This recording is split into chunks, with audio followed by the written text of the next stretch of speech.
yang dinamakan Sangkan Paraning Dumadi. Kita itu terdiri dari dua warna sebelumnya, yaitu dari warna kuning dan warna putih. Nah, warna kuning melambangkan ketenangan jiwa, warna putih melambangkan kesucian jiwa.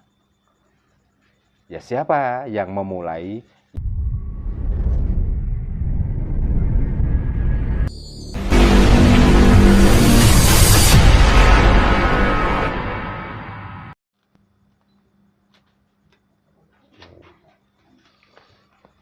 Sugeng dalu sedulur-sedulur.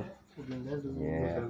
Rahayu sagung dumadi, rahayu sagung tumitah, rahayu ingkang pinanggih. Rahayu.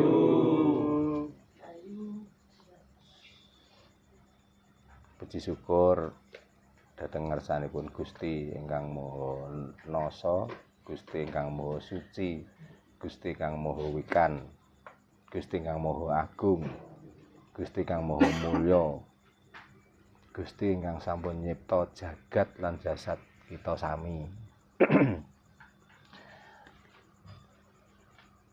Nanggihan wonten ing dalu menika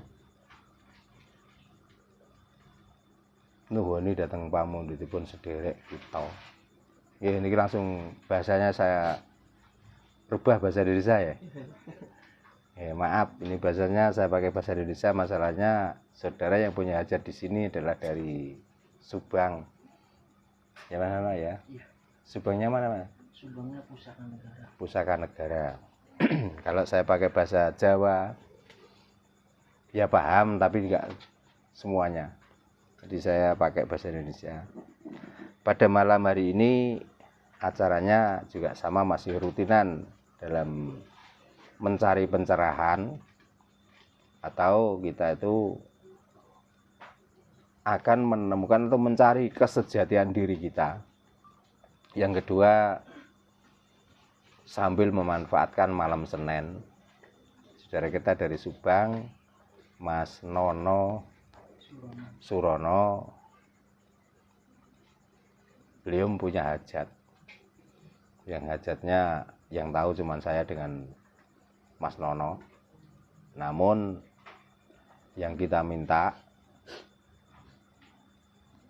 supaya Mas Nono ini apa yang diinginkan semuanya bisa terlaksana, dan apa yang dijalankan rutinitas setiap hari di samping keberkahan untuk keluarganya juga keberkahan untuk orang lain.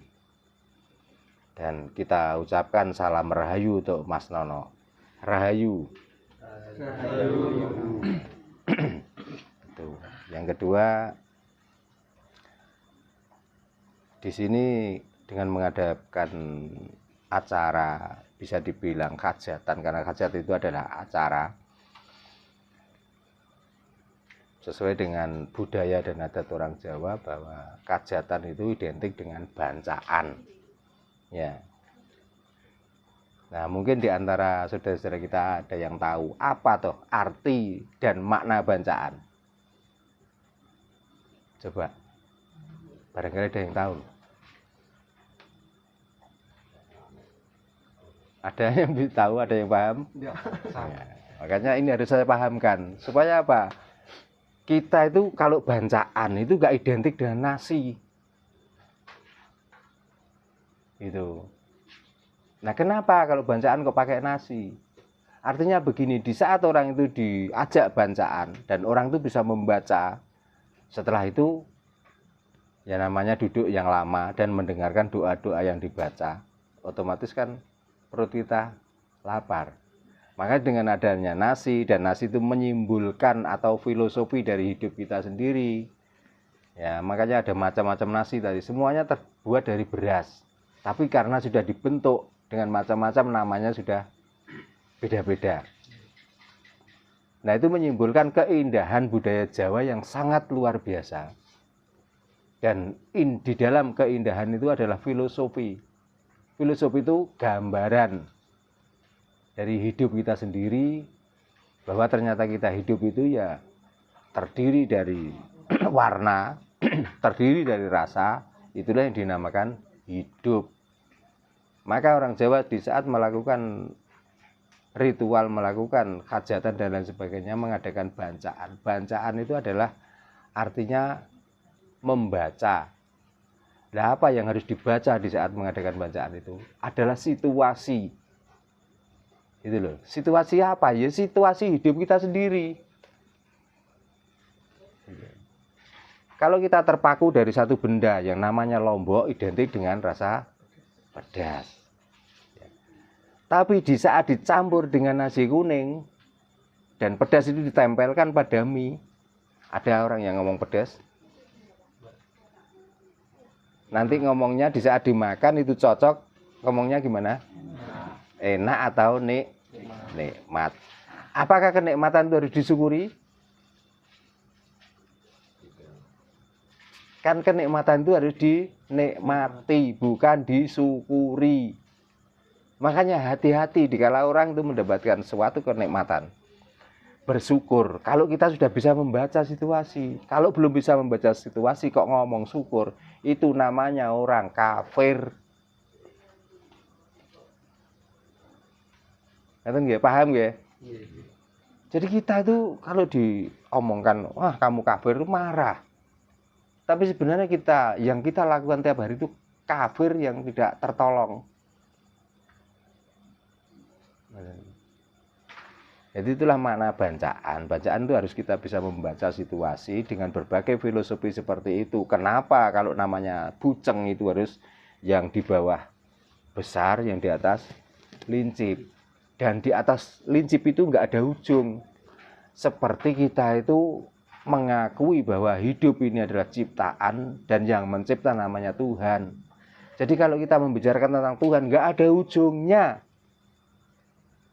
Dan di atas sudah nggak ada apa-apa. Gitu loh. Kalau kita ngomong langit, mungkin itu keterbatasan kurnia kita memandang. Tapi ini kalau ditelusuri, terus saja ya, di atas orang itu ya langit terus. Nah itulah yang perlu kita baca di situ. Nah, jadi menyimpulkan bahwa sebenarnya orang Jawa dengan melakukan bancaan dan lain sebagainya, di saat di situ orang itu paham tentang bancaan, ya itulah orang yang berketuhanan tinggi atau orang yang sudah bertauhid luar biasa.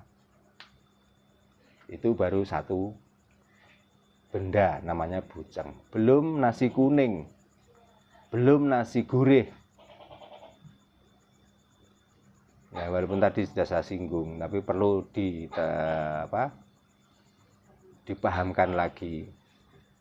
Sebenarnya yang dinamakan sangkan paraning dumadi itu terdiri dari dua warna sebelumnya, yaitu dari warna kuning dan warna putih.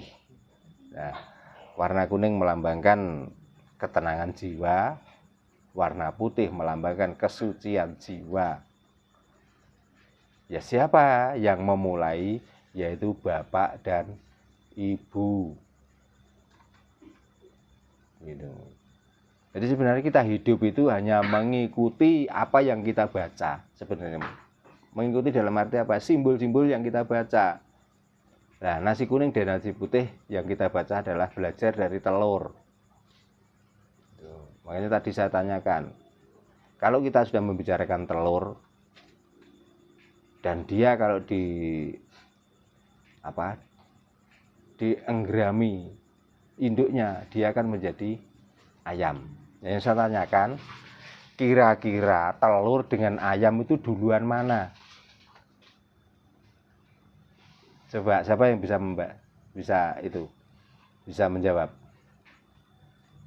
Karena ayam juga tetasan dari telur, ayam juga akan menelurkan telur.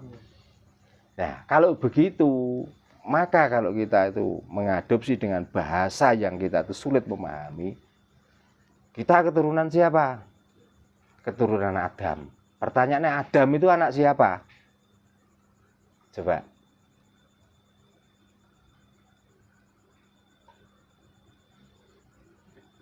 Gimana? Makin pusing toh? Makin sini.